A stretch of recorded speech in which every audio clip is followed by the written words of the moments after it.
阳光从窗帘的缝隙中透进了屋子，晒在我的眼皮上。我被光晃得烦躁，翻了身子，将压在身底下的枕头随手扔在了地上。早安，现在是北京时间上午9点钟。我不耐烦地拿起手机，关掉了闹铃，却发现工作群有一条通知，上滑至微信界面。我立马瞪大了眼睛，瞌睡虫跑到了九霄云外，打扰大家的休息时间了。由于假期临近，考虑到游客流量的增加，公司决定调休加班，今天仍是正常时间报到打卡，不要迟到。我手背青筋绷起，抓起衣服开始往身上套。嘴里骂骂咧咧不停，刷视频到凌晨2点。我关掉手机睡觉，因为睡眠质量不好，我一向都是将手机调成震动，这样不会被惊醒。谁知道半夜下通知消息，这条消息手机收到的时候我刚入睡。昨天黄焖鸡打折，下单立减20，一下子点了3份，吃得太饱了，睡得比平常要沉一些，竟然没感觉到手机震动，直接迟到了2个小时。现在经理情绪怎么样？我给姐们苏用语音转文字，简单刷了几下牙，连脸都没来得及洗干净，就穿鞋冲出了屋子。因为是老式小区楼房，我住在6楼，并没有电梯。下楼的时候，为了加速，我一手抓着栏杆，连跳好几个楼梯。狭窄的楼道中满是我跳楼梯的呼咚声。下楼时，差点撞到那个爱健身的大哥。我看着大哥挡在我的必经之路，手里面正来回转着串皮卡丘的钥匙，一遍又一遍往门锁上戳，打不开。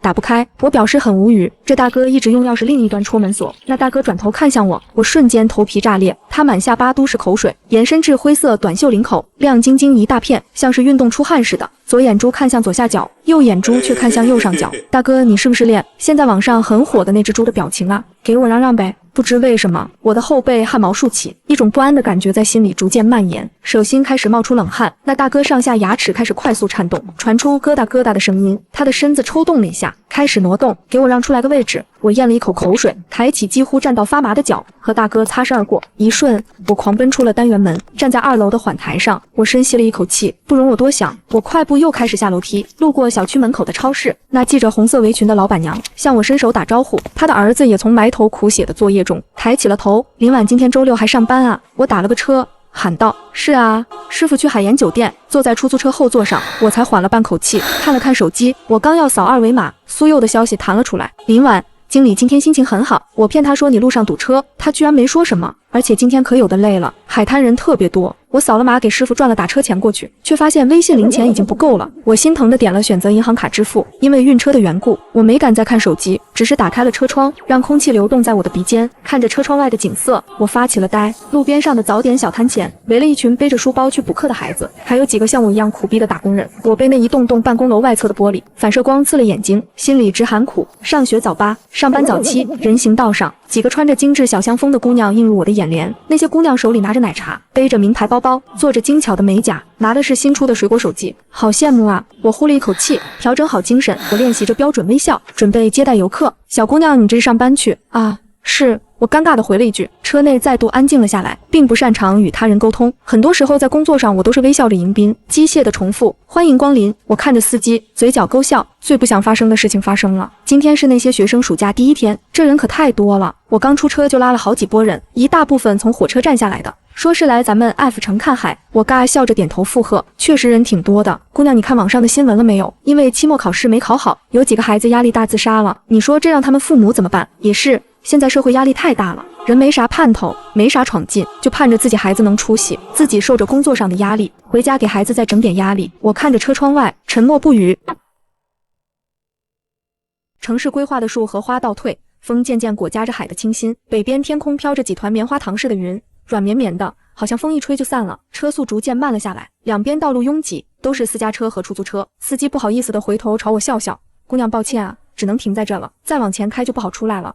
我还想着今天有游客，多拉点人。我拉开了车门，对师傅说了声谢谢，就跟着要固态了的人群往前走。砰！前面正是我工作的酒店，传来了一声巨响，吓了我一跳。人群人头攒动，直到最前方传来几声尖叫，人群开始活动了起来，就好像盘子中颤动的果冻。我踮起脚往前张望，除了望不到边的脑瓜顶，就是我们酒店的大牌子。我回过头，后面的人依旧不知情地往前走，脚下像是变成了运送行李的滚带，被动的前行。我心下顿感不妙，让一让，让一让，我要拉裤子了。我涨红了一张脸。我这个人并不擅长与他人沟通，社恐，但是如果当生命有威胁，脸面又有什么重要？我嘴中大喊着，双手在胸前护着，好能够喘口气。身边的人硬挤出一个空闲给我，我像是面条机中挤出来的面条，衣服都拧了一圈，领子勒得我几乎断了气。挤到一旁的烤肠店，我眼中有了光，刚要开门，里面一个穿着白色工作服的熟悉面孔隔着玻璃门对我做走开的手势。我指了指嘴巴，又指了指店内挂着的腊肠。门开的那一刻，我如同虾滑一般灵巧地滚进店内。我瘫坐在地上，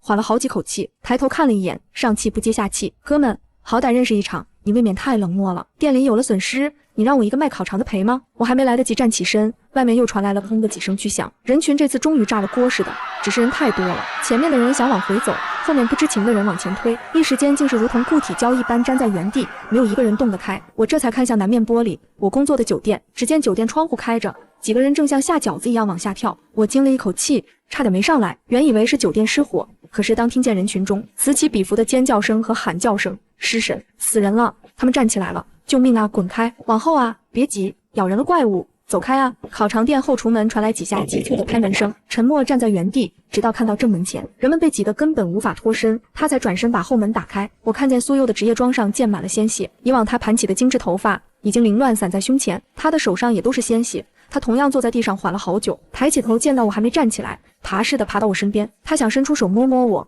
却意识到自己的手心扎了碎玻璃渣。怎么了柚子？我惊了好半天才蹦出这么一句话。苏佑眼神惊恐，像是只吸气不呼气似的。听见我问他，确认眼前的是我之后，才张开嘴巴。狂犬病都疯了，海滩上全是血，那些人咬人吃人。我看见那些人笑着撕开另一个人的肚子。沉默突然拽起坐在地上的我们俩，这不对劲，快走！我脚下一绊，差点摔倒，回头看去，只见那些人贴在玻璃门和玻璃窗上，无论是大人还是小孩的脸都被挤变了形，口鼻流出的血糊在玻璃上，一边的玻璃窗已经开始出现裂纹。这小小的正方形烤肠店只是个彩钢房，尖叫、呼喊、怒骂声糅杂在一起，我耳朵又被似乎是另一条街传来的车祸碰撞声震得嗡嗡直响。苏佑拽着我，喊了我好半天，才把我受惊飞出去的活儿喊回来。到处都是人群，我刚从那条小路挤出来，那里不是出路，一群疯子堵在那边。我是砸碎了一个店的玻璃窗子才爬出来，从那个胡同走。陈默刚拽着我们从后门离开，就听见一片玻璃破裂的声音和东西倒塌的巨响。他的脖子上还挂着一截腊肠，工作帽都遮不住流出的汗水。顺着他的手望去，东北方向有一个胡同，胡同旁边是一个巨大的绿皮垃圾箱，里面堆着厨余垃圾。我的脚都发软，电影中的场景一遍遍在我脑海里播放，我心跳加快，像要从胸口蹦出来一样。刚要跑到胡同处，只听见警笛声音开始回荡在各个街道上空。出了胡同，那些车辆就那样随意地扔在马路上，车门大开，司机已经不知去向。有些车前盖上溅满了鲜血，地上是被踩碎的手机和掉落的冰淇淋。沉默跑得越来越快，我和苏佑就要跟不上了。想死吗你们？他毫不留情面地爆了句粗口。我和苏佑要用尽了力气似的，我敢发誓，大学体测800我都没这么拼命过。他能迅速反应过来，并且拉我们出了烤肠店，已经谢天谢地了。四周是奔跑逃命的人，他们有的连鞋子都跑掉了。我的腿肚子感觉就要抽筋，只回头看了一眼，苏佑给我喊回来的活儿险些又下飞出去。只见海岸边泛起了一圈红色，像是蓝色的物体边缘被涂上了红色油彩。身后不远处一个人因为踩中地上的塑料瓶子摔了一跤，还没站起身，从他身后飞扑上来一个穿着粉裙子的姑娘，速度很快，男人还没反应过来，便被一口咬在了脖子上，只一瞬鲜血飞溅。我靠北了，我肾上腺素飙升，胸口要被撕裂一样，肺部一阵灼烧感，脚掌都已经麻木，身上的汗已经将工作服里面的衬衫浸湿，就不敢脱外套，因为我看见那些小巷子里走出了眼神散漫、脸上挂着僵硬诡异的笑的人。那些人的走路姿势和正常人没有区别，有的脖子上的伤口还往外涌着血。身后传来一阵奔跑声，不敢回头去确认是人还是什么东西。晴朗的天空依旧，路边的鲜花依然漂亮的绽放着，但是却有什么不一样了。我们和一小群人跑进了一个高层小区前，想进去避难，那小区的保安却始终不肯开门。沉默正欲像其他人那样跳墙，那保安突然说了句：“走，别来离海边越远越好。”苏又一声尖叫，我们回头，指那些脸上挂着诡异微笑的人，像一群跑极速版马拉松似的，飞速向我们奔来。我嗓子劈叉破了音似的，妈呀一声，被苏又拽着就向高速桥的方向跑。沉默反应快，他并没有继续爬小区的铁门，而是跳下来跟着我们一起跑。而那些爬小区门和铁围栏的人，挂在上面的被硬生生抓住了脚踝，拽了下去，惨叫和布料破碎声混在一起，夹杂着癫狂般的男女笑声。跳进小区的人扭了脚，受了伤，以为安全的时候，却见各个单元门走出了同样挂着诡异微笑的人。他们不紧不慢，似乎是势在必得。不多时，空荡的小区上空便回荡着同样的惨叫和笑声。高速桥上快速飞驰着车辆，我回头望去，见身后只有望不见的车流。这些车速度逐渐缓慢，前方堵了车。沉默扶着膝盖缓了好半天，他的帽子早在奔跑的时候不翼而飞，额头满是汗水，白色的工作服都被汗水浸湿，变得透明。他转头看向我们，嘴里依旧不客气：“你们两个脑子是有毛病吗？不拼命跑愣什么神？苏佑手心的血在奔跑的时候已经淌满了整条手臂。他站在我身前，语气更加强硬：“你是男人，跑得快，反应也快。我们两个很感谢你能够将我们从店里面拽出来。现在短暂的逃脱已经是天大的幸运，时间没办法消耗，超脱大脑接受范围之内的事物，很正常吧？”我扯了扯他的衣角，高速上堵车，可能是前面发生了什么事，趁还没波及到这里，我们快走吧。去哪？城南变成那个样子，我们没有车，街道上也乱成一团，我们现在寸步难行。苏佑说的对，在这个周六还是暑假假期第一天，人流量本来就多，我们能逃出来，一方面是因为反应快跑得快，另一方面更是因为踩踏事件的发生，引走了诡异的家伙。沉默指了指通向城北的路，走过去，我们不能回头，也不能再往前面出城的路走了，去城北。是了，这么多人一定提前看到了。事情刚开始发生时，有人拍到网上的视频，因为前几年封城的缘故，大家心里紧了一根弦，都想着自己能快速的出城，但是就像垒积木一样，并不确定下一块积木会不会垒得更高，可人越担心会塌掉，越容易出错。高速路上，一个人的失误就会将整条路堵死。我掏出手机上微博搜有关的事件，果然几条热搜炸了。F 城狂啸症偶狂犬病，沿海城市恐怖袭击，海鸥大规模北上，是否与2天前海上浓雾有关？最后一条热搜让我一阵迷茫。2天前海上确实有雾，但是海上起雾不是很正常吗？年轻人大多已经不关注新闻了，他们关注的都是明星网红的行程和八卦。记得最后一条，曾以海鸥是否会灭绝专家说这样的方式登上了微博热点，但是很快便被一个网红出轨，脚踏30条船的热搜压了下去。当时还觉得那个网红前世一定是个油盐精。高速路上彻底堵得无法前行，远处起了一层热气，几个司机下车焦急地望着前方，只有少数人的汽车带着家人和我们一同走向城北的高速路。城北那条高速路也已经满是车辆，城北的人也在往外逃。我热得不行，随手就将工作服脱了扔在桥下，终于像我梦里洒脱的女子一般。这老板说老娘不干了。车上的人疑惑地看向我们，他们听说了城南的事情，要不了多久，城南那些疯子就会跑到城北，我们这是在走向绝望。一个小姑娘摇下车窗，大大的眼睛望着我们，奶声奶气地说：“你们为什么要回去啊？”我刚要回复，只听见驾驶座位传来男人的声音：“闺女，把车窗关上，不要和陌生人讲话。”快要下高速桥的时候，只见头顶一群乌鸦飞过，我心中满是不安，回头望去，勉强能看见南面那高架桥边正走着几个人。随后许多人下了车，开始一个推一个的往我们的方向跑，心中警铃大作。我刚要开口提醒，沉默已经是拔腿就跑，连苏佑都开始小跑起来。我心中大骂两人，抬起发酸的2条腿，准备新一轮的 N 倍体测。我租的房子在城北，就在高速桥边上，我穿梭在车辆之间，根本没法跑得快一些，时不时的就被突然打开的车门撞一下。一个邪恶的想法在我脑袋中冒了出来，要是他们都不知道给我们垫下背多好。一阵爆炸声在身后响起，我从恍惚中清醒了过来，耳朵一阵子的耳鸣，一个没站稳差点摔在地上，后背阵阵疼痛，眼前的世界开始天旋地转，身后的惨叫声越来越近。我一个机灵，重新站稳脚，拼了命似的往小区的方向跑。果然人不能起邪念，报应这么快就来了。苏佑知道我家的位置，他向前跑着，等我进了小区侧门，快速将铁门挂上。我想起什么，拽住苏佑的胳膊：“别什么别，我刚给沉默指了你家的位置，既然是海边掀起的暴乱，那么离海远一点的城北是没事的。那些个疯子除非会开车，才能这么跑过来，离门远一点，那些人看见小区里有人，会引着疯子逃进来的。”我欲哭无泪，真对不起沉默。我说楼下有个大聪明，啥玩意？大笨蛋也得回去啊，不然能去哪？这种时候指望不认识的人能给你开门，让你避灾。沉默果然跑了回来，他身后正不紧不慢跟着健身大哥。大哥僵硬地笑着，眼珠还是那样聪明。沉默从地上拾起一个砖头，他站在我们身前，摆出攻击的架势，汗珠滴落在地。大哥嘴角上扬得越来越放肆，发出了瘆人的笑声，甚至小跑起来。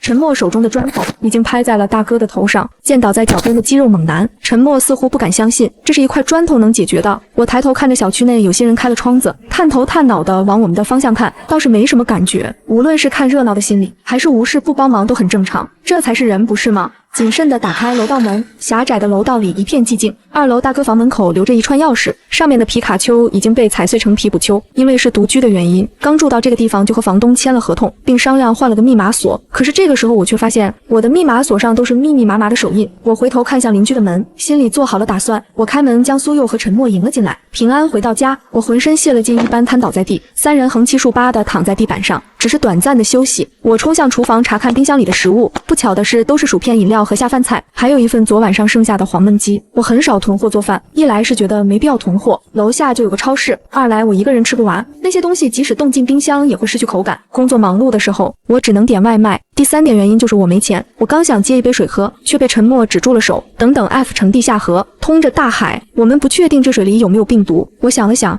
也是，便开始拿出大盆小盆开始囤水，即使不能直接饮用，但这烧开了总算是能喝的吧？你确定不会停电吗？那我趁有电的时候全烧开了总强了吧？没有专业的储存设备，开水储存不能超过3天。我和苏佑闭上了嘴巴，我冰箱里没有水，只有饮料，但是那点东西根本不够3个人坚持到救援。曾想过从超市后门进去买点东西，但是超市后门推都推不开，看来超市的老板娘早就锁好了门。突发事件，人们根本来不及囤货，而老板娘超市那么多东西，在动荡之中未必比没有食物的人安全多少。我站在阳台上，看着城市远处升起了硝烟，街道上奔跑逃命的人们和身后挂着微笑的人，不，与其说是人，不如说是行尸。沉默在我的沙发一旁找到了一架无人机，他疑惑我怎么有这个东西。我说方便去超市取我的快递小件，他沉默不作声了。苏佑提议用无人机看一下周围的情况，我打开阳台的窗户，无人机飞了出去。我们3人盘坐在显示屏前，看着无人机自箱上传回来的画面，死一般寂静。太阳谦逊地表示即将退出白日的舞台，离去之时，将城市高耸的楼房染上一片金色，顺便给身旁的云朵添了几分色彩。路灯下躺着一具只剩下头颅的鲜红尸骨。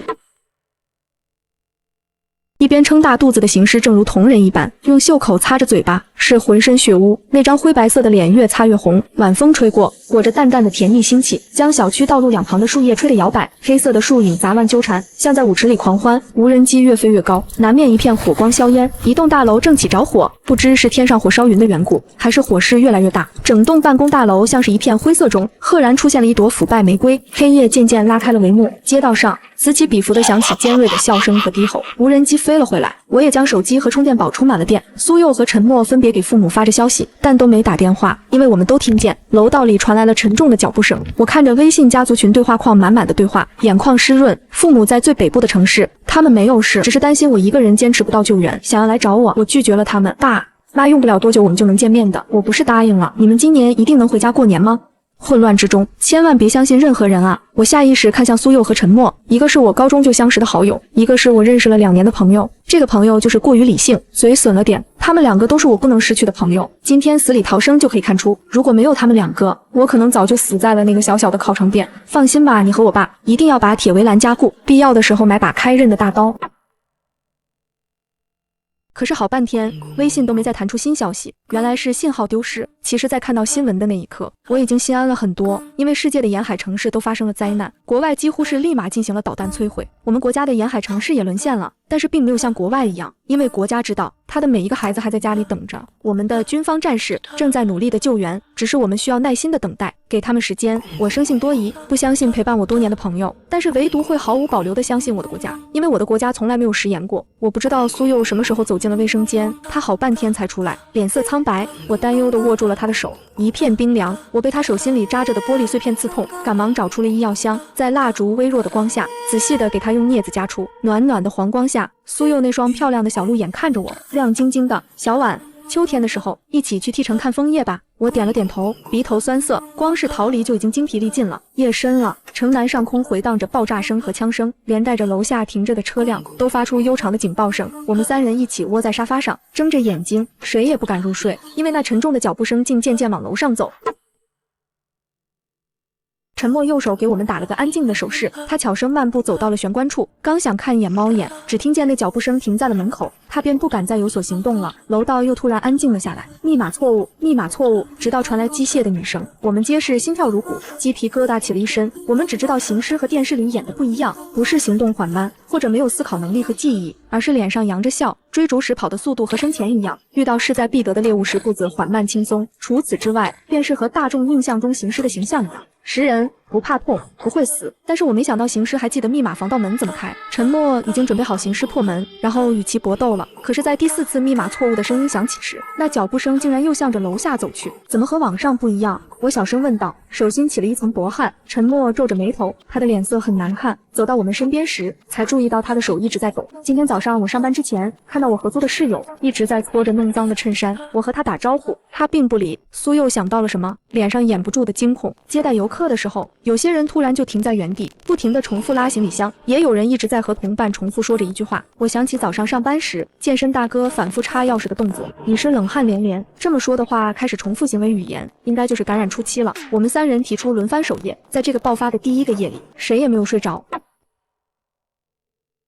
2日清晨，玻璃窗传来啪嗒的声响，随后豆大的雨点集中形成雨幕，落在大地上，像是在冲刷人世间的罪恶。我们3人眼下皆是一片青黑，双眼通红。我起身走向卫生间，想着看看有没有水，只听见水龙头传来呼呼声响，好半天一滴水都没有落在雨洗池里，停水了。与电视中不同，起码爆发了水电还可以坚持一阵子，但是现在有着那些一定智商和记忆的形式存在，像是求生艰难程度加了爆。没有水，我们只能活3天，但是冰箱里还有饮料。我数了一下，大概是6瓶可乐、2瓶啤酒、2连牛奶共10瓶，薯片5包，下饭菜2罐，黄焖鸡1份。冰箱没有电了，那黄焖鸡还是前天买的，要赶紧解决掉。我将黄焖鸡的包装盒打开，里面居然只有几块鸡肉和1碗米饭。该死的卖家，看我点的多，用的折扣券减的也多了，居然第3份给我减了量。陈默看着地上仅有的那点东西，我不喝牛奶，不用给我分，那你多喝一点可乐吧，不爱喝甜的东西。我和苏佑对视一眼，都知道了陈默的意思。食物实在是太少，他想着把东西尽量给我们，但是他是我们3个人之中唯一有战斗力的。灾变之前，我只是个社畜，好吃懒做，不爱运动，体质很差，能为了活命跑得那么快，已经是我的极限。苏佑比我好了很多，他个子高，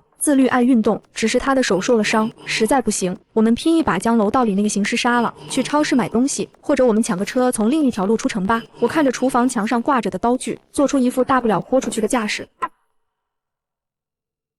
大姐，你以为你是超人吗？你知不知道大街上行尸有多少？你敢保证你小区就那一个行尸？再说了，我们没有热武器，那几把菜刀砍个骨头都能劈了刃，现实点吧。陈默说得很对，我们如果会预卜先知，也许会在刚开始爆发的时候就出了城，或者囤了很多食物。但是我们太普通了，能在感染人数还不是很多的时候逃回来已经万幸了。确认门口安静，猫眼外也没有行尸，我们终于放下心赶去换衣服。苏佑和陈默租的房子都在城北，但是没有我住的地方离得近一些，他们有些东西还来不及收拾。我翻箱倒柜，从一个箱子里翻出了一件男士短袖和裤子，递给了陈默，你先穿着吧。陈默看着自己手里的衣服，一阵无语凝噎。陈默站在阳台处往下张望，我和苏佑望着天花板发呆。那些东西我们勉强还能度过3天，3天之后要是救援还没到怎么办？国家一定会给我们通知的。现在没有电，没有信号，咱俩高中专门用来听男主持人的收音机，你还留着吗？苏佑眼睛一亮，我瞬间明白了他的意思，转身走向卧室，又开始翻箱倒柜起来。找到了。但是没有电池，收音机被我保存得很好，是在这个大家都用电子产品的时代，电池已经慢慢退出了热销舞台。楼下超市我记得是有卖电池的，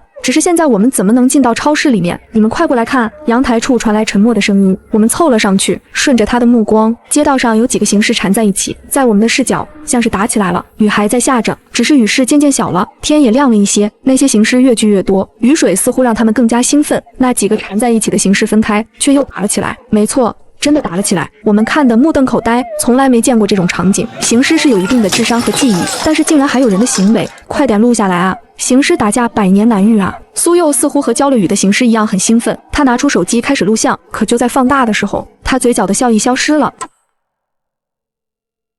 你们看，他们打架的时候像不像人？我快速拿出手机放大查看，这一看，我浑身血液凝固了一般，呼吸几乎要停止。那几个行尸脸上是愤怒的表情，龇牙咧嘴，眼珠虽然依旧乱窜，但是他们打架的姿势方式都和人一模一样，打脸扇、巴掌、劈裆、扯头发，有一个行尸的假牙都被对面行尸扇飞了出去，要不是其身上都有或多或少的致命伤口，我真的以为他们都恢复了正常。我们的脸色皆是难看极了，怪不得城市很快就沦陷，这些东西竟然会打架，说明他们也是会反击的。我们还不知道这些家伙打架是因为生前行为，还是进化的缘故。不管如何，我们的处境都更加危险了。我甚至还担心他们会不会冲破小区的铁门，会不会和小区内那个健身大哥联手。正当我们还在观看时，一个行尸抬头向我们的方向看了过来，乱窜的眼珠竟然转动回正常状态。我和他漆黑的眼珠对视，头皮发麻，我们赶忙蹲了下去，他看见我们了，因为楼下变成了噼啪噼啪打砸东西的声音。我们刚远离阳台，一块石头便砸碎了玻璃，掉在了沙发边上。没等我们能喘口气，又有一块玻璃被砸碎。随后楼下开始响起刺耳的笑声，街道上几只形似四十的石头，胳膊向后甩着，对准我屋子的位置，用力向上抛着石头，打碎了玻璃。他们便响起笑声，眼珠乱窜，只传来了几声玻璃破裂的声音。行尸像是扔累了，他们扔的石头也不够高，只砸动了3楼的玻璃窗。楼下突然传出一声暴喝：“他奶奶的，你们要死啊！你们要死啊！”我们3人彼此看了看对方，心想这种灾难时刻，怎么还能有人分不清情况？赶开窗户，我想起来了，3楼住着一个人，那人是个宅男，极度的宅。最长的时候，我能连续几个月都碰不见他，只听见有石头砸中什么东西的声音，随后是男人一连串的怒骂。街道上一脚停着的汽车传来尖锐的鸣笛声，苏佑皱紧了眉头，这人不知道发生了什么吗？他再这样骂会引来更多行尸的。我想他可能真的不知道发生了什么。我抬脚走向门口，看到邻居的门紧闭，门口也没有行尸。刚想开门，却被陈默拉住了手。你干什么去？难道我们要干等着那人闭嘴吗？陈默放开了我的手。确实，那人很明显并不知道发生了什么，一个不关注新闻、不关注娱乐，只知道睡到自然醒就上线打游戏的宅男，平白被人砸碎了自己玻璃。再看着楼下那些和外表看起来常人无异的形式，怎么可能反应得过来？他再这样骂下去，会引来很多行尸的。即使小区的铁门很牢固，但是我们并不敢确保这些行尸不会用别的方式进来。一旦进来了，我们死无全尸。他们相对常规化的丧尸而言太聪明了。我开了房门，趴在扶梯处向下张望，见没有行尸的影子，轻手轻脚地走下楼梯。走到3楼时，我又向下一层张望，见到楼道门还关着，松了一口气，颤抖着手按下了那人门铃。不多时，只听见里面传来一阵急促的脚步声，随后房门被打开，一个蓬头垢面、穿着灰色衣服的男生刚想问我干什么，我伸手示意安静，他闭了嘴，不过几秒，有些不好意思地问道：“是我打扰到你了吗？不好意思啊，我家玻璃被楼下那几个神经病打碎了，我也被吵醒了。”别说话。正是此时，楼道门口传来一阵稀疏脚步声，我浑身僵硬，心跳加快，我甚至不敢扭头去看是什么东西。门被硬生生撞开了，沉重的步子声从2楼楼道中响起，我像是解开了桎梏，把将站在门口的男生推了进去，随后关上门。男生有些疑惑，对我捂住了嘴巴，只听见那声脚步声走至了门口，随后在一片寂静中，门铃响了起来。男生想冲过去看看是谁，他以为我叫什么外援似的，尴尬的脸上红了一大片，但当看见我脸上惊恐万分，便不再动作。那脚步声渐渐地挪向了楼上，我冲男生直摇头，示意他别说话别动。同样，6楼再次传来了密码错误的声音。不知过去了多久，那脚步声终于从单元门消失，我这才敢大力喘着气。男生赶忙连声道歉，我叫你一声姐，能别报警吗？对不起，我真不是故意大吵大闹的，是我情绪太激动了。我摆了摆手，看了一眼屋内的结构，墙上都是动漫的海报，阳台边上摆着个鱼缸，里面养了个章鱼，正趴在玻璃缸上。楼下那些神经病，不是神经病，他们不是人了。男生有些疑惑，你在帮着我吗？我将手机中的录像给他看，他先是有些纳闷地问我为什么给他看这又颜色又暴力的东西，直到看见其中一个行尸眼珠不正常的转动，随后抬眼对上了摄像头，他这才觉得哪里古怪，这是在拍电影吗？你是导演？我有些不耐烦地拽着他的衣服，就让他往远处看，他这才意识到真的出事了。远处冒着黑烟，街道上杂乱不堪。当人愤怒极致的时候，大脑专注于传递战斗攻击的信息，人往往会忽略很多事情。男生呆愣在原地，在我转身正欲离开的时候，他突然拽住我的胳膊。姐，干什么？我不想一个人。姐，你别这样，你和我只是邻居，你并不知道我是个什么人。在现在的世界中，不要轻易相信任何人好吗？姐，我叫陆羽，我们平日里经常见，不经常吧？你好像没出过几次门。姐，求你了，我才16。陆羽脸上稚气未脱，我被他磨得实在没办法，但是我也不能直接带他去我的地方，即使他还是个孩子，你让我考虑一下好吗？他这才松开了我的胳膊，一脸无助可怜。我确认楼道安全，小声快步回了自己的房间。陈默和苏佑担忧地围着我问这问那，他们说刚刚那行尸又来了，问我和那人说了些什么。我只感到一阵后怕，那是个孩子，所以并不会对我做出什么威胁。如果是别人，我想都不敢想。我将陆羽和我说的话同2人商量一下。苏佑表示对方还是个小少年，有不轨的想法，陈默也可以收拾他一顿。这个世界中存活已经不容易，更何况他还是个孩子，不能见死不救。陈默冷哼，别圣母了，对方16岁，不是没有一定的思考能力。要是他真想做什么不轨的事情，能让你看出来，到那个时候你后悔都来不及。管好你自己吧。门口传来轻轻的敲门声，我们三人皆是精神紧绷，透过猫眼一看，只见那个陆羽手中拿着一包面包片和香肠。我开了门，见他可怜巴巴的看着我，心里面终究还是没办法，下定决心把他关在门外不管，就开门将他迎了进来。沉默把我推到身后，他和陆羽对视，你拿这些东西想跟我们做交易吗？他连忙摇头，不是的，我是想说，你们可不可以跟我做个伴？我可以不住在这里，只是你们要走的时候能不能叫我一声，别留我一个人。沉默有些不敢相信，他还是第一次听说这种说法，难道不应该是我想加入你们这类的话吗？陆羽见我们没有一个人回答他，沉默地低下了头。他将食物放在鞋柜上，刚想开门离开，沉默说道：等等，等等，我们倒是想走，但是不知道去哪。陆羽这个时候反应过来了，一般来说军方会有通知的，现在没电没网也没水，但是有收音机，收音机没电池，你有电池吗？陆羽思考了半晌，随后脸上扬起了笑，有的，你们等着，我去拿，你小心点。沉默刚说完，只见少年回头朝他比了个特别中二的手势，他说楼道的门被他反锁了。将近中午的时候，安上电池的收音机终于发出了声响，请锁好门窗，不要试图与窗外的人沟通，请尽可能的待在家中，不要直接饮用地下水，不要直接或间接接触病人，当自己的生命安全受到威胁时，拿起武器合理的保护自己。如果您的家人朋友出现重复行为、语言、精神高度兴奋、眼睛无法聚焦这些症状时，请立即将他们隔离，不要有任何接触。目前是体液传播，当发现自己受伤时，请立即进行自我隔离。同志们，我们遇到了最艰难的时刻，相信我们的国家，灾难终将会过去。收音机不断循环着这些话，直到苏佑开了口，率先打破了平静。什么意思？病人他们有的身上还留着致命伤，怎么能叫病人？明明是死人才对。佑姐将他们叫成死人，不礼貌，而且引起恐慌吧？为什么没说源头在哪？体液传播，这是病毒吧？难道又是漂亮国搞的鬼？我联想起几年前的疫情，恨得牙根痒痒。是海，那场海雾是通过这个传播的，但是我不知道你们有没有注意过发生踩踏事件时那些人的反应。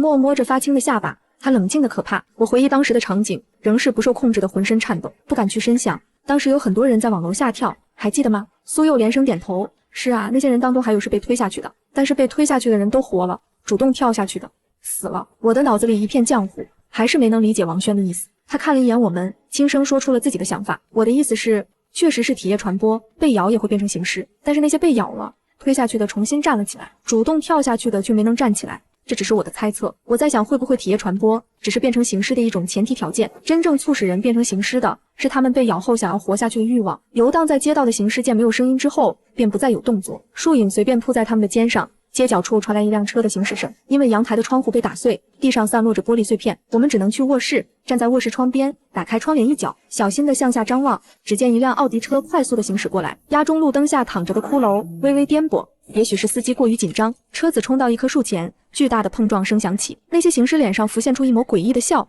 慢慢地走向停住的车子，一个男人慌慌张张地从副驾驶窗户处爬了出来，只留下车里面传出女人的求救声。那男人站在车前，一时间竟犹豫了起来。见那些行尸迈着步子离得越来越近，他转身头也不回地往前拼命跑着，引起几个行尸爆发出尖锐的笑声。随后，那几个行尸以极快的速度追了上去。苏佑皱紧了眉头，他似乎有些不可思议，就这么扔下他媳妇跑了。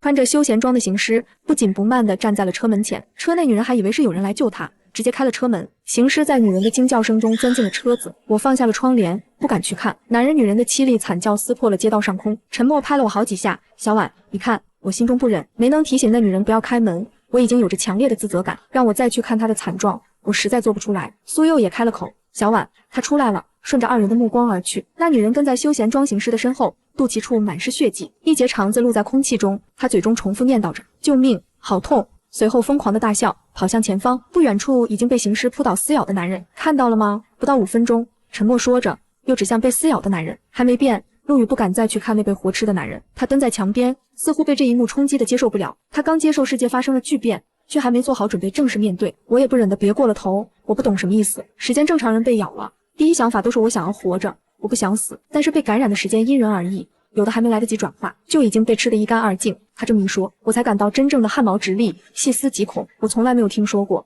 感染的必要条件是活下去的欲望，但是人人都想要活着，只要起了想活着的欲望，就会被转化。这种病毒我还是第一次听说。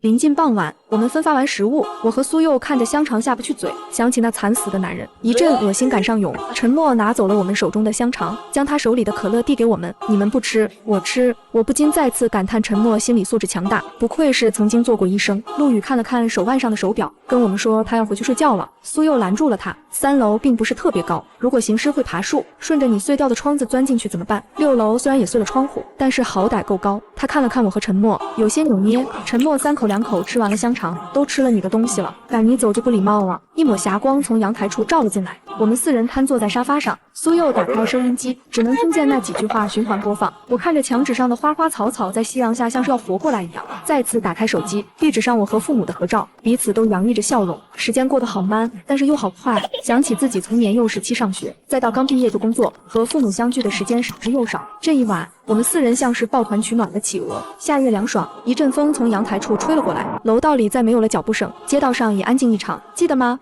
我们高考完出去吃烧烤，也是这样凉快的晚上。苏佑缩成一团，他抱着膝盖，眼神望着墙壁发呆。我将头轻轻靠在他的肩膀上，感受着他身上淡淡的香气，安心了许多。记得柚子，我有点害怕。怎么了？我说出了自己压抑的恐惧，我怕我会被活吃，会好痛吧？打针都不敢看。可是如果到了再次逃生的时候，我要是跑得慢了，你们别管我。小婉，相信我好吗？我会让你平平安安的回家。苏佑比我大了1岁，从高中相识起，我便极度依赖他。我看着月光下他的眼睛里闪着光，我知道他不是在说笑，心里放下了石头似的。他又轻声问缩在沙发角落的陆羽：“你呢？要和父母在一起吗？”男孩闻讯抬起了头，他沉默了好一会，才张口：“我父母离婚了，因为他们怪我偷了姥姥手术的钱。”男孩说到这，哽咽了一会，把头缩进胳膊中不吱声了。沉默这个时候倒像是高情商了，他拍着陆羽的肩说道：“别太自责了，你也不是故意的，人都会有情绪，都曾无意间伤害过别人，但是记住因为什么做错了事，然后改正，去主动道歉，总比自己偷偷的愧疚要好。”我和苏佑对视一眼，不再作声。陈默以前是个医生，但是因为一件事，他就再也没有碰过手术刀，转行做起了各种工作。他在地下贴过手机膜，卖过淀粉肠，我们都曾劝过他拾起自己的工作，他却怎么都不肯。我们4人商量轮番守夜，卧室中我躺在苏佑身旁，望着天花板，好一阵都没有睡意。打开手机，还剩38%的电量。我看着家族群那条我还没能发出去的消息，强忍住想要哭出来的感觉。背过身，我咬着嘴唇，颤抖着身子，不知道什么时候我才陷入了睡眠。灾变第3天，我们都安静了下来，也不知道是因为厕所没有水冲，屋子里有难闻的气味，还是收音机中没有改变的通知，让我们渐渐绝望。只喝饮料牛奶并没有让我们精神饱满，每个人的嗓音都哑了，嗓子干疼，嘴唇起皮。我心里想着，实在不行，拼一把去超市求那个老板娘给点吃的。但是转念一想，老板娘一个独居的女人，还带着自己的小儿子，末日中最危险的就是手里还有很多食物，这会引来很多人的觊觎。况且我又不是老板娘的什么人，人家凭什么给你东西吃？正想着，小区内却传来了打斗声和男人们的怒喊。我跑到厨房的窗户处向下张望，只见另一栋楼里走出了一群手腕处绑着黄色胶带，拿着菜刀甚至是切骨刀的女人，他们面对的是小区内几只行尸。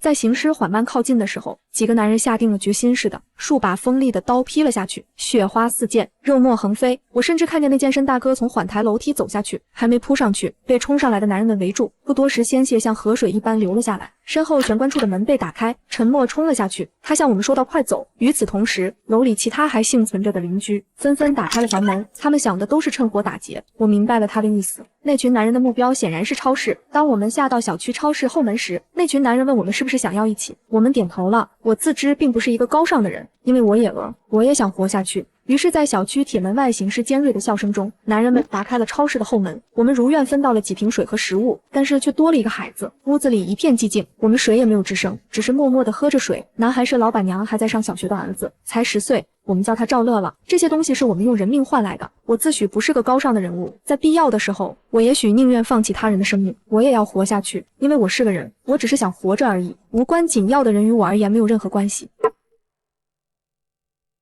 那老板娘被一个大汉揪着头发拽出来，她狼狈地摔坐在地上，她身上还系着红色的围裙，围裙上面印着商品打折的图案。赵乐乐跑出来抱住那男人的腿，央求不要打他的妈妈。男人没有理，松开了赵乐乐，抓着他的手也没有管老板娘。群人浩浩荡荡地冲进了超市，将水和食物抢了出来，在老板娘的哀求声中平分了。求求你们，这些东西是我贷款的呀，疫情结束了，我还要生活的呀，求求你们了，我丈夫去世，我得独自抚养我的儿子，求求你们给我留一点，一点也可以的呀。那老板娘转看向我们的位置，小婉，你和他们说说，求求了，别全部拿走，好歹给我留一点，发发善心吧。各位，我欲言又止，踌躇不前。老板娘没有开超市门，是她的选择。我们饿得急了，拿她的吃的也是出于本能。我正欲开口，却被另一旁的女人拽住，将我推到身后。老板娘，什么发善心啊？刚开始的时候，我看见有人拍你的窗户，让你救救她。那姑娘才多大，你不也是没开门，让那姑娘活生生被咬死了吗？另一个男人也张嘴附和，就是啊，大家在一起生活这么多年了，一开始我们要买你的东西，你不是把门锁了吗？现在我们也不花钱了，你就求爷爷告奶奶似的，给谁看啊？是啊，这么多年的邻居了，平常大家也没少帮衬。你知道你丈夫病死了，日子难过，结果到了紧要关头，你倒好自私。老板娘浑身的力气像被抽干净了一样，瘫坐在地上，目光呆滞。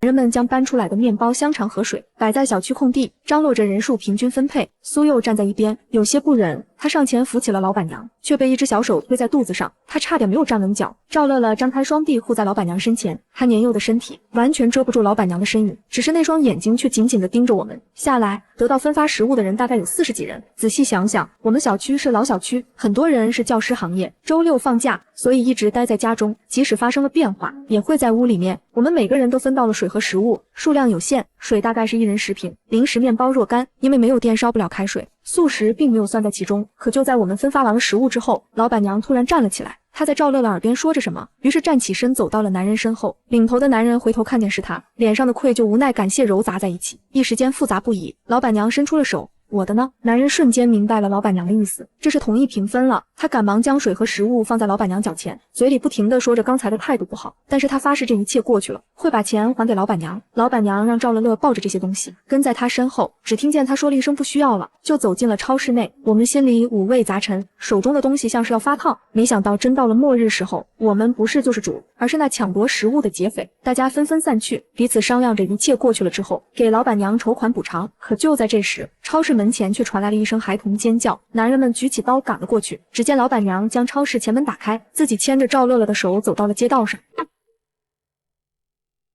那几只行尸微笑着正向母子2人走去，赵乐乐惊慌的哭泣，不明白为什么妈妈刚才还在给他喂着水喝，下一秒就死死地牵着他的手走进了地狱。老板娘嘴里念叨着一切都没了，不会重新开始的。赵乐乐哭着看向母亲的脸，只见她对着自己微笑，对不起啊儿子，妈什么都没了。男人们举起刀面面相觑，下定决心一般冲向了街道，将几个行尸砍倒在地，拼尽全力将赵乐乐拽了出来。老板娘被一只躲在车后的行尸扑上来，咬中了脖子，一时间鲜血喷涌而出，飞溅在赵乐乐的脸上。那孩子竟然一瞬间不知道怎么哭喊。老板娘嘴角流出鲜血，她慢慢被那行尸推在地上撕咬，脸上却挂着解脱了一般的笑。赵乐乐像是吓住了一般，他不哭也不说话，任由陆羽将他背在背上带回了屋子。因为小区其他人都心知肚明，分到的食物有限，谁也不想担起照顾老板娘儿子的责任。小区门前那条街上只游荡着那一只行尸，此时他扑在老板娘的尸体上撕咬。黄昏时刻，外面的咀嚼声才停止。陈默看了一眼蜷缩在沙发一角的赵乐乐，对我们招了招手。陈默悄声道，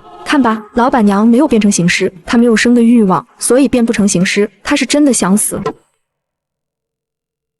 瞬间我们哑口无言，直到我说了句是我们逼死了老板娘。陆羽拍了拍我的肩，安慰着我，姐，不是你的错，不，我们每个人都有错。在这个险象环生的末日，为了活下去，我们不可能不犯错，谁也做不到手是干净的，还能活到最后。只是我担心，我怕我最后会变成一个不择手段、冷血无情的怪物，就像那些行尸，没有感情，没有痛苦。也许一开始我内心还有愧疚，但是我已经明显能感觉到，我的愧疚随着没有提醒街道上的女人，而正在逐渐丧失。我正在变得冷漠。苏佑将水递给了赵乐乐，他只是抬眼看了苏佑半晌，就继续低着头不作声。苏佑问我们该怎么办，小孩子体力弱，还经历了那样的事，不能不吃东西啊。陆羽坐在了赵乐乐身边，他将自己的项链摘下来，递到了赵乐乐面前，说道，看你穿着奥特曼的衣服，你很喜欢他吧？奥特曼跟我说你是个很勇敢的孩子，所以他想陪你一会，你愿意吗？一个宅男果然能够了解小孩子喜欢什么。赵乐乐点了点头，他接过了周泽瑞手中的项链，看了好半天。在午夜降临的时候，赵乐乐小声哭泣了起来。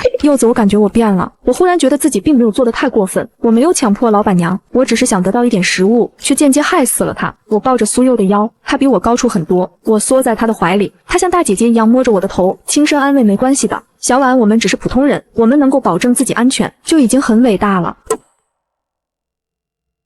夜晚像往常一般寂静，窗外的城市一片黑暗，像是陷入了沉睡。第4天清晨，当陈默打开收音机时，那段通知突然变了，里面正播放着军方的救援播报。各位公民耐心等待家中，今晚我市将在各个小区投放物资补给，希望大家能够坚持到最后，胜利总会属于我们。多名著名病毒学专家已经赶往沿海城市，国家正在西部及东北部建立安全区。2段话反复重复，陆羽激动地抱住陈默，差点欢呼出声，却被陈默嫌弃的一把推开。我悄悄地看着赵乐乐，见孩子脸上没有别的情绪，松了一口气。毕竟昨天大家因为食物害得老板娘丧失了生的希望，今天官方的物资补给就到了。临近中午，我们将最后一点家中的食物吃完。看着昨天从超市得来的分配的食物，数着身边还有大概30几瓶水，陈默默不作声。他经常观察街道的行尸，我偶尔也会凑上去检查。可是今天行尸发生了变化，他们似乎是极度兴奋。明明今天是艳阳天，没有雨水的浇灌，他们的行为方式和常人无异，速度更是如此。街道上已经没有他们可以追逐猎食的人类。这次3、3两两行尸聚在小区楼下，静止不动，只是眼神无一不集中在小区内。陆羽也察觉到了，他拿出了自己的背包，将水都放了进去，同时又将自己收藏的动漫人物同款背包拿了出来，分给我们。不对劲，不能再留在小区了。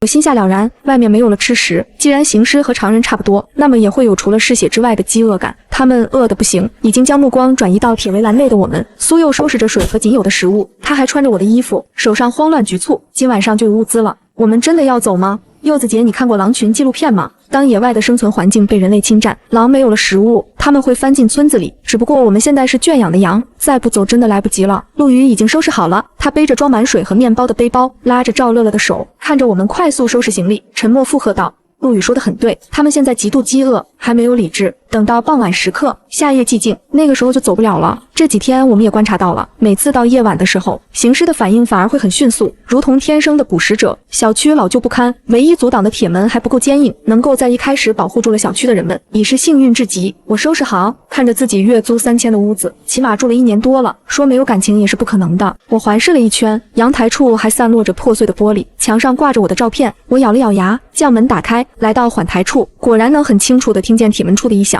抬头看着太阳已经转到了头顶正上方，炙热地熏烤着水泥地面。小区有人开了窗子，好奇地看我们，大包小包地走出了楼道门。住在另一个单元门楼上的阿姨胆大地询问：“你们要走？”我点了点头。阿姨没有劝阻，她知道今晚上就有物资了，少了几个人就会多几份物资。赵乐乐疑惑地抬头询问：“陆羽哥哥，我们要去哪？”苏佑也对着陈默两人问着：“是啊，现在到处都是行尸，我们身上还带着行李，跑不了多远的呀。”几天的接触，我和苏佑已经自动将陈默和陆羽2个大男人看作是决策者和计划者。陈默手中拿出了健身大哥那串钥匙，有车。我们都忽略掉了那个被踩碎的皮卡丘装饰品，没注意到上面还挂着车钥匙。小区内一边是停车位，下一秒，一旁的小型汽车闪着车灯回应我们。走了过去，又开始犯起了难。小区3道大门紧锁，这才避免了行尸攻陷小区。可是现在我们要怎么出去呢？出去就意味着要开门，但是也得有人把铁门重新关上。我是不想接下关门大任的，我对自己的反应和体质有自知之明。其实我很信任陈默，并不会抛下谁。陆羽举起手，我来吧。你们把车开出去之后，我会在里面把铁门重新插上栓，然后从上面翻出来，记得接应下我。陈默点了点头。5个人当中，除了陆羽，没有谁是最合适的人选了。苏佑和我还没来得及考驾照，陆羽未成年，也没接触过开车。说着，我和赵乐乐走上了后座，苏佑坐在了副驾驶的位置上。陈默看向他的眼神有别的情绪，但是转而回头看着陆羽，嘱咐道：“小心点。”陆羽点着头，他的手因为紧张微微颤抖。跟在我们的车尾处，我们来到了小区后门，果然后门是没有几个行尸的，距离都比较远，如同计划中那样。我们的车顺利驶离了小区，那几只行尸想凑上来，终是被陈默优秀的驾驶技术远远地甩在了后面。2道街上凌乱不堪，但是毕竟北区人稀少，和商业中心距离够远，不至于车开不了。商铺前都是被行尸捕食留下的惨状，那些小摊车倒在地上，香肠炸串撒了一地。赵乐乐不敢再去看窗外，低着头不语。他捏着衣角，脸色逐渐涨红。我看出他有些要晕车，摸了摸他的头。我们看天上的云朵好不好？赵乐乐沉闷地点着头，扬起小脑瓜，看着蓝天中各种形状的白云。陆羽坐在我的身旁，他似乎也有点想吐的意思。毕竟真正出来外面那些惨状是小区楼下的几10倍，他的视觉受到冲击，抿着唇不作声。即使他经常打游戏，里面也有很多血腥场景。但毕竟是假的，大脑也不会传达敏感信息。沉默一丝不苟地专注着驾驶车辆，苏佑将车窗开了一点，这才缓解了一些车内的闷热。当呼吸到裹着土星和肉腥气的炙热空气时，我有些要忍不住。这种味道怎么形容呢？就好像饭锅里焖着一颗还沾着泥土的土豆和没头洗过的猪内脏。打开饭锅，那股热气扑在脸上，出了城就好了。那条路刚修好，应该没多少人。沉默骨节分明的手把着方向盘，他蹙着眉，时不时地躲开街道上的尸体。苏佑回头看向我们，感觉怎么样？我有点想吐。我刚说完，胃里一阵翻腾，食道发酸。赵乐乐和陆羽都赞同地举着手。沉默冷淡地说道：“不行，现在不能停车，我们还没离开市区，一旦停了，万一车子起不来火，我们都得死。忍忍吧，等我们出了市区就好了。”真羡慕苏佑这丫头，她不会晕车，不会产生厌世的情绪，只要还有生存的机会，浑身充满着活力。我不得不怀疑，是否在末世中我是一个主角？这一路上太过顺利，没有成群的形式聚集。但是转念一想，那行尸暴力，还有一部分有思想凑在一起，要么捕食时争夺，要么就是打架。看着一栋栋的水泥楼远去，回头看了一眼阳光正盛之下的城市，死寂一片。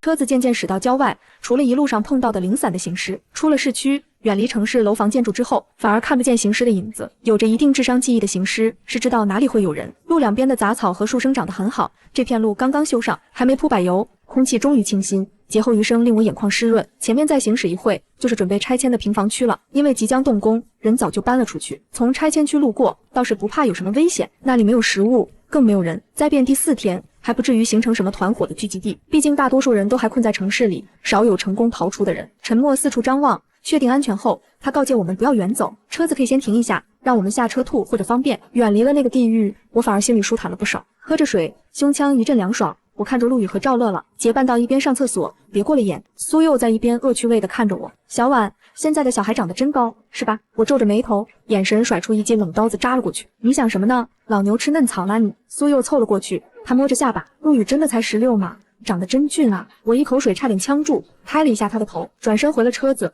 这都什么时候了？你做梦呢？难得的安全境况，大家都有些松懈。沉默着，抽完一根烟，将烟头扔在地上踩灭，赶紧上车。日落之前尽量到平房区，我们明早继续赶路，尽可能避免城市。去哪？当然是离海越远越好。往北上到达平房区之后，太阳已经开始落下，我们打起了10万分精神观察周围，生怕从哪个胡同走出个面带微笑的形式。选择一处相对好一点的地方之后，沉默停了车子，他拿出了一把打火机，让我们就近找一些木柴。因为房子周围都是稻草树林，并不担心火光会引起注意。撬锁打开一间相对完整的屋子，霉味扑面来，我被烟尘呛得差点睁不开眼。点燃篝火后，除了赵乐了，大家都分配好了轮流值夜。知道为什么行尸没有追上来了？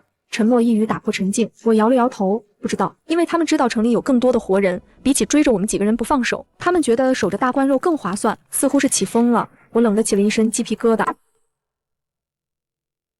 环顾四周，窗外树影绰绰，月光冷清。苏佑睡不着，硬拉着陆羽八卦：“你小子，今年16谈过女朋友没啊？”陆羽仿佛被戳到了痛点，火光下他梗着脖子倔强道：“谈过网恋，分了。为什么呀？别问了，跟姐说说，大家都兄弟，藏着掖着干嘛呀？多了解一下嘛。”我给了苏佑脑袋一暴力，别人不愿意说，就不要逼着问。陆羽真的拿我们当作出生入死的兄弟姐妹。清秀的脸颊浮上一抹未知红晕，他的表情倒不像是害羞，更像是受到了屈辱的愤恨。那人是个男的。一瞬间屋子里寂静无声，好半天沉默才轻咳了一声，遇人不淑很正常。赵乐乐也安慰道没事的，他是个骗子，小孩子不大点，懂得倒挺多，但是就是这样孩童的安慰，莫名戳中了大家的笑点。大家此起彼伏的低声发笑。陆羽一张脸黑得如同锅炭。大便第5天，我们整装待发，踏上了北上之路。只是食物所剩无几，只剩下几瓶水是不够的，这车子就要没油了。好在上天垂怜，前方不远处就是加油站。夏日干燥，我们都处于疲惫状态。沉默从车后备箱拿出一把铁钳子当作防备的武器，他走向加油站门口，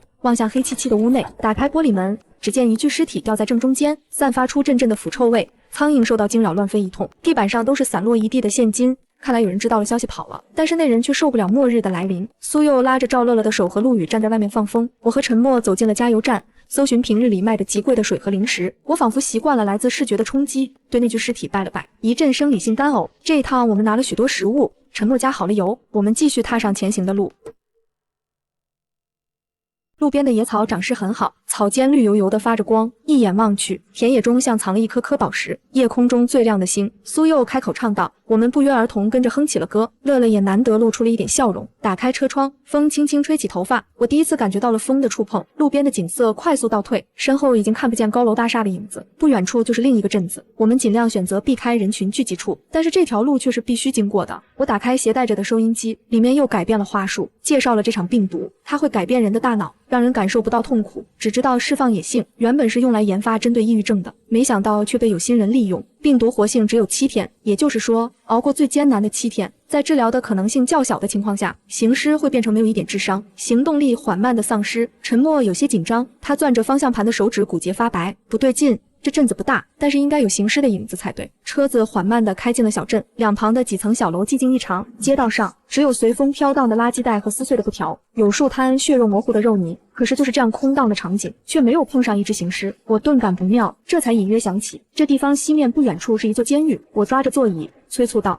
掉头回去快。可是车子突然撞上一个铁桶，巨大的碰撞声震得人耳朵嗡嗡作响。我护着乐乐的头不让他受伤，街道两旁涌出一群人，他们穿着各式各样的休闲服，手中拿着砍刀等武器，少说的有几十人。下来，一个为首的男人很是健壮，他手中拎着一把大砍刀，上面的血迹早已干涸发黑。我们强压住内心的恐惧下了车，那男人得有190以上，我们在他面前生生矮了半个身子似的。乐乐嘴巴一撇，要吓哭一样往苏佑怀里钻，沉默将我们护在身后，和那男人对视。男人招呼其他人将车子围住，检查里面是否有不好的东西，随后突然笑了，你们中午好啊，什么情况？男人向沉默伸出手，不好意思啊，我们是看你们是要往北面去，这才制止你们的。沉默回应的与他握手，什么意思？北面的城市沦陷了，几天后官方会来接幸存者去安全区，你们这样单枪匹马送死啊，年轻人！我们纷纷不解。那男人让身后的人稍微往后站，怕吓到我们。我叫王虎，实话告诉你们，我和我身后的兄弟们都是那监狱里逃出来的。年轻人别害怕，经过深刻的改造和认识，我们早已改过自新。王虎和沉默握手，沉默深深地看着那群人的行为和表情，面上一笑。王虎倒是很兴奋高兴，跟身后的兄弟们讨论着新来的人。兄弟，这好像和我看的电视剧不一样啊。按理来说，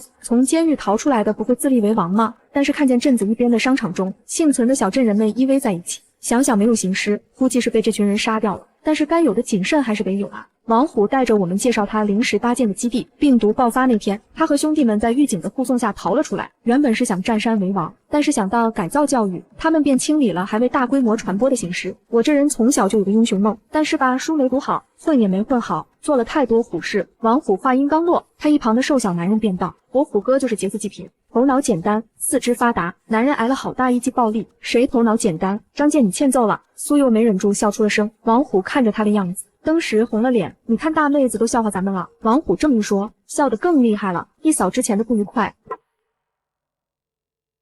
天很快黑了下来，商场里面很大，正门和后门都有王虎的人在站岗守夜。他安排我们睡在3楼，叫我们想吃什么就吃什么。官方很快就有救援，就算吃光了，他们也会去找食物。赵乐乐像是很敬佩王虎，这个年纪的孩子就喜欢英雄。同时，我又不免的担心他因为妈妈的原因，对我们产生芥蒂和仇视。我摸了摸他毛茸茸的刺头，乐乐还生我们的气吗？赵乐乐知道我说的是什么，他摇着头，捧着自己手心里王虎给他拿的大香肠。不是你们的错，我想如果不是这个末日，大家都不会这样。我要是生气，就会生末日的气，而不是被末日改变的人的气。没想到他年纪还小，却有着和大人不一样的观点。原本我还担心他会因为此事心里记恨，末日中心怀仇恨是走不远的。陆羽倒是也和他一样羡慕王虎，不过他羡慕的是王虎强壮的身材，不住地摸着自己的肌肉。苏佑打趣道，要不然你去问问他是怎么锻炼的。陆羽白了苏佑一眼，姐，你就别逗我了成吗？我倒是起了八卦心，贴着苏佑，我看那个王虎，今天看你都脸红，是不是对你有意思？苏佑直接给了我一拳。我们像是海面漂浮的孤者，遇到了一块木板，拼命攀附。王虎说到做到，他很大方的接纳我们，只不过男人得时刻提起精神，保护老幼妇孺。胆小的他会直接赶出去。直到这天，我散步在1楼，听见了地下室传来的惨叫。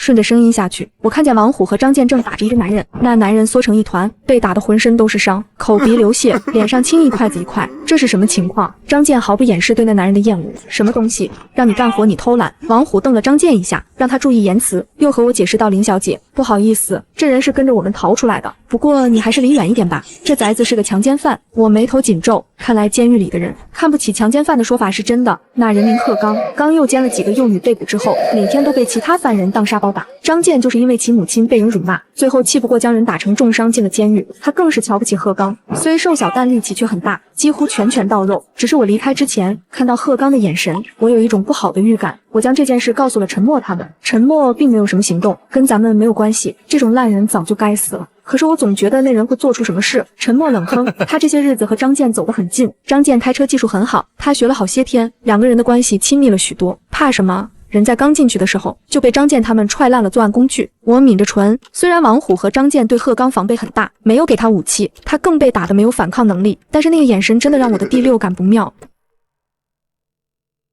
时间很快就过去了大半个月，9月入秋，小镇南处被王虎等人收集的铁网和汽车之类的围成了小型基地，一时间生活的倒还算是可以，至少没有奔波，没有每天的心惊胆战。可是王虎说的救援始终没有到，但是他还算乐观，猜测也许是什么事情导致的拖延，毕竟收音机偶尔还会传出官方的提示和问候，基地周围的铁网偶尔有几只逃窜出来的行尸游荡，却被及时赶来的男人们砍成肉泥。苏佑和王虎走得很近，我这个明眼人都看出来王虎在追求他，但是苏佑却无动于衷。他说其实对王虎也是有几分好感的，但是末日中他不想考虑这些情情爱爱。可怜的王虎像个大熊跟在苏佑身后，柚子不住地叫着。陆羽和赵乐乐几乎形影不离，他们俩每天都跟着另一群人打周围的鸟吃，偶尔也会给我送一些。看着那手艺，实在是不敢下口。陈默跟着张健学习开车技术，学得差不多了，但是他始终学不会那个漂移。张健拍陈默的肩膀，这玩意得勤加练习。最近聚集的形尸越来越多，和收音机中说的一样，他们的行为已经趋近普通丧尸，不会再斗殴打架，身上也散发出尸体的腐烂味，只是还是笑着。我看着男人们越加训练，心里的不安却更加严重，有什么事情好像要发生。果然在一次夜晚，一小群行尸突破了铁网，基地里有战斗力的人一整晚在火光下厮杀，直到凌晨才瘫坐在地上得以喘息。王虎眉头紧皱，这个基地不能待了，城里没吃的了，行尸都跑出来了。大家做了很多个计划，但是却发现车子很少，幸存的人们一次性根本转移不完。有人提议抽签走，却被张健暴躁的一巴掌打了回去。抽你奶奶腿，谁也不能落下。白天搜集可以行驶的大巴车，晚上都提起了万分精神。在10月份即将到来之前，车辆终于找够了。夜晚捂着胸口强迫自己入睡，一连几天的噩梦让我心力交瘁。突然我仿佛听到了什么声响，我坐起身子，身边大家都在熟睡，毕竟明天一早就可以离开去往新的地方。我趴在楼梯处向下望，只见从地下室走出一个人影，一瘸一拐从前门走了出去。地下室的人不是贺刚还能有谁？我跟了上去，因为大家都看不起他，所以站岗的人以为他是去上厕所，都没有管。直到贺刚突然跑向刚刚修不好的铁网角落，大喊：我让你们看不起我，你们凭什么有新家？随后大力地撕开了铁网，火光下有行尸从裂口处钻了进来，随后一群行尸从林子中探出了脑袋，纷纷挤了进来，将贺刚吞噬。惨叫声撕破了基地上空，我被赶来的陈默拽了回去。你大半夜不睡觉瞎跑什么？我被他吼得一愣，随后看着男人们拿起了武器开始反击，可是行尸越来越多，男人们边打边退，看着平日里熟悉的人影一个一个被吞噬撕咬。王虎大声道：快回商场里面去，车子都在后门。但是行尸太多了，有人开始启动车子，商场的前门就要支撑不住那些行尸，脸上挂着平静诡异的笑，贪婪地望着商场内。我们急促地撤退，就在其中一扇玻璃门破裂时，王虎和几个男人拿起木板拖了过去，将洞堵上。他个子很高很壮，力气很大，此时却隔着木板，其他人当肉盾，为我们争取逃生的时间。苏佑想伸手去拽，却被王虎一嗓子喊了回去：林小姐，你带着佑佑快走。火光下几个男人用身躯挡着行尸，我不敢再去看，只能拽着苏佑往后门撤退。在一片玻璃碎裂和踩踏声中，听见王虎大声喊道：老子是英雄。来不及喘息，陈默开着大巴车冲向一旁的铁网，引领着其他车辆离开。狮群速度不紧不慢，却在尝到血肉之后，速度快了很多。四周的林子中钻出了许多行尸，眼看着前方的小路涌出一小片车子压到行尸，剧烈颠簸就要打着飘飘冲向大树。我看着车后，张健开着一辆小轿车，车灯打开，转了个弯漂移，然后冲向后面的狮群。一声巨响，车子爆炸。他为我们争取了逃离的时间，最后教会了陈默漂移。陈默眼角通红，他攥紧方向盘，雨刷刷走挡风玻璃上行驶的血迹。车子终于恢复了正常行驶，望着身后基地上空火光一片，狮群的影子晃动，我想哭却哭不出来。说没有感情是不可能的，这个基地至少让我们生活了许久，虽然没有坚持到最后。狮群冲散之下，我们和其他车辆失去了联系，大巴车上人都坐满了，至少还有很多人还活着。苏佑靠在我的肩膀上，他的目光呆滞，直知道他是在想王虎，毕竟一个那样炙热真诚的人，惨死在面前，谁也受不了。赵乐乐问道：“陆羽哥哥，我们以后是不是打不了鸟了？”车内突然寂静，没人敢去想以后，除了这个孩子。我们行驶了好些天，车内的备用汽油也快要用光。陈默提着精神开了好久，却不愿意和另一个人换班，他的眼睛熬得通红。我们这样顺着东北方向走了好久了，很少看见行尸。陈默休息一下吧。我坐在他身后劝道。天气变得寒冷，陈默的手指关节通红发紫，不肯撒手。我叹了一口气，你再这样会猝死的，没了你那我们怎么办？他一向理智，却没想到基地沦陷对他的打击这么大。好久我才听见他说着，那年我做了一台手术，原本以为那孩子会活下来，却没想到还是被病魔带走了。他的家长没怪我，说手术本来存活率就是1/1000。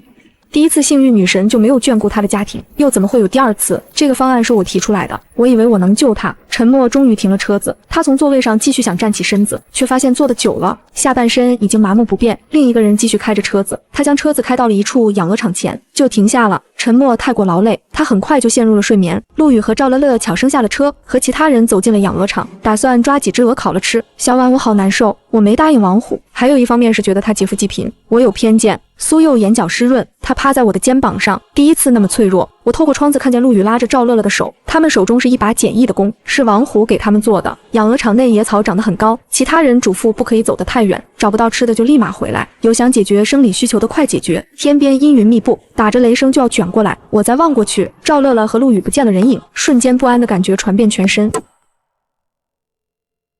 我和苏佑下车，有泥土的清香裹在风中吹了过来，有尖叫声撕破了寂静，众人纷纷循着声音赶过去。赵乐乐惊吓住，他指着养鹅场一旁的角落，陆羽哥哥为了救我，被行尸抓走了。我心下一沉，从苏佑手中接过砍刀，和其他人赶了过去。片杂草中，一只雪白的大鹅躺在地上，陆羽坐在地上捂着脖子，指尖正不停地渗着鲜血。那把弓碎在腿边，一直穿着养殖服装的行尸被杀死，趴在饮水池旁。我不敢相信自己眼中所见到的。陆羽看着我们靠近，苍白的脸上浮现一抹笑容，随后机遇想要昏倒，苏佑眼疾手快地接住了他。陆羽的血很快染红了苏佑全身，他看着我身旁的赵乐乐安然无恙，放心地眨着眼睛。他伸出手去摸苏佑的脸，却发现自己的手上都是血。对不起，柚子姐，我看到你很伤心，想着给你抓鹅吃，对不起，我没抓到。我哽咽着拉住乐乐的手，不让他近距离接触陆羽。苏佑真是将陆羽和赵乐乐看作是弟弟，他脸上都是泪水，想起自己昨晚上梦见回到了家里，吃着母亲做的肉，一定是说梦话被这心细的孩子听到了。苏佑的手很小，他慌张地想堵住陆羽动脉上的伤口，却看着陆羽的眼皮越来越沉重。苏佑姐，我不是坏孩子，姥姥手术的钱不是我偷的，我知道，姐姐都知道，不然怎么会把你当作亲弟弟？陆羽，我们就要到东北的安全区了，你坚持一下好不好？苏佑轻轻地抓着陆羽的手，他不敢用力，生怕一个力气伤到陆羽。收音机说了，东北区的安全区已经完善建立好，正逐渐地搜寻幸存者，我们就是这样赶着过去的。陆羽的眼睛逐渐涣散乱窜，他嘴中开始重复那几句话，要好好活着，要好好活着。苏佑不想松手，我上前拽住他的胳膊，硬生生将他拽了过来，在胸腔中爆发出巨大的哭声，混着天边过来的雷声。大雨倾盆下，陆羽瘦瘦的身体在野草中抽搐着，随后一道湿风而过，他缓慢地站起了身子，嘴角浮现出和从前一样的笑容。我脑中都是第一次见面时，他笑得开心，很有礼貌地叫我们姐，还希望灾难过去后能再次玩一下他喜欢的游戏。大雨冲刷着地面和他身上的血。苏佑被我生拉硬拽地拉上车子，在离去之前，陆羽站在鹅场门口，脸上的笑像是在与我们告别。夜晚降临，陈默从深度睡眠中悠悠转醒，他转头寻找着熟悉的身影，发现只有小丽手中握着一把小弓，蜷缩在座位上抽噎着睡着了。小婉，陆羽呢？我抚摸着哭得没有力气的苏佑，抬眼和他对视。微弱的车灯下，陈默看到我眼眶中的泪水和苏佑身上的血迹，明白发生了什么。他沉默着坐回去，一拳砸在自己的大腿上。车上的备用汽油已经用光了，好在终于行驶到了安全区大门前。我们抬头望着那堵巨大的围墙和围墙上数把机枪，有源源不断的车辆从树道闸口处行驶出来，车前都插着小红旗，是救援车。在进入安全区之前，我们接受了全身检查和一种疫苗的接种。安全区内很大，是望不到边的，帐篷四周都是数十米高的围墙。苏佑终于说出了这些天的第一句话：小婉，我平安带你来到了安全区。我没食言，我回应着，拉起他的手，看着蓝天白云。安全区内一角的蔬菜种植区，历时3个月，我们终于安全了。可是这一路上，我们却失去了很多。沉默加入了救援队，将会在入冬前进入另一座城市，搜寻幸存者。这是一个很危险的工作。苏佑和我几次想让他留下来，却被他拒绝了。这天是冬至，大雪纷飞，他摇着头，眼睛里闪着一丝希冀，嘱咐好乐乐要好好吃饭。他突然拍了拍我的肩，我和他对视，小婉。我会回来的。我同样回复他一个微笑，搂着赵乐乐的肩膀朝他摆着手，等你回来。这场行尸灾难席卷全球，但是人类团结一致。第2年春天，研发出了能够使行尸丧失行动力的解药。第3年春天，全国的行尸基本上都被消灭，人类开始了灾后重建。第4年，由于尸体堆积，爆发了前所未有的大型瘟疫。苏佑加入了志愿者行列，一时间我和赵乐乐在安全区和苏佑沉默失去了联系。第5年夏天，全国基本上恢复了生产力，但是我还是没有苏佑和沉默的消息。一天傍晚，我接乐乐放学，他现在已经是一个大男孩了，身高长得很快，和陆羽一样喜欢看动漫。他的脸上有着奇怪的红晕，我知道这是男孩青春期懵懂，好奇地问他是不是喜欢上哪个姑娘了。他害羞地点了点头，我不再多问。赵乐乐一直陷入自责中无法自拔，他认为要不是为了救他，陆羽不会推开他。被行尸咬到，眼看着赵乐乐渐渐恢复了精神气，我心里的一块石头也落了下来。路边的枫叶火红，我想起几年前苏佑曾对我说要一起去 T 城看枫叶。实际上我在第2年就失去了沉默的消息，连他的消息都断了1年多了。父母在东北已经准备好了秋收，他们经常问我什么时候带朋友回去看看。我捏着电话，勉强压住心头的酸涩。很快了，其实我知道沉默承受不住，他作为一个领导者没有保护好陆羽，就去参与了救援队。而苏佑同样是因为灾变，一开始父母作为医院的工作人员离去，他的心里就埋下了不想活的信号。直到他亲眼看着陆羽的离开，才明白救赎是多么可贵的行为。我看着窗外枫叶随风沙沙而动，发起了呆。突然一块泥巴打在了我的脑门，于是有些生气，抬眼望过去，火红的枫树下，夕阳正勾勒着2人的身影。沉默和苏佑对我招着手，面前是一辆发旧的跑车。干嘛呢？你快点过来，说好了一起看枫叶的。一瞬间泪水夺眶而出，这么多年的委屈和担忧宣泄了出来。沉默，你从哪冒出来的？我以为你死了，还有你为什么不联系我？2人有些手足无措，这才注意到沉默失去了一只胳膊。苏佑的脸上也有着伤，沉默的脸上难得浮现出紧张。对不起啊，一次救援失败，我砍了一只胳膊才从尸群中脱围，然后被另一个群众自发组建的基地救了。我也是打听了好久才找到了你，搬到了 T 城。苏佑也是有些害怕，他不敢对上我的眼睛。对不起小婉，因为染上瘟疫，我毁了容，不敢见你。我哭着回报2人，街上路过的人都投来了奇怪的目光。夕阳下，路边的枫叶正红。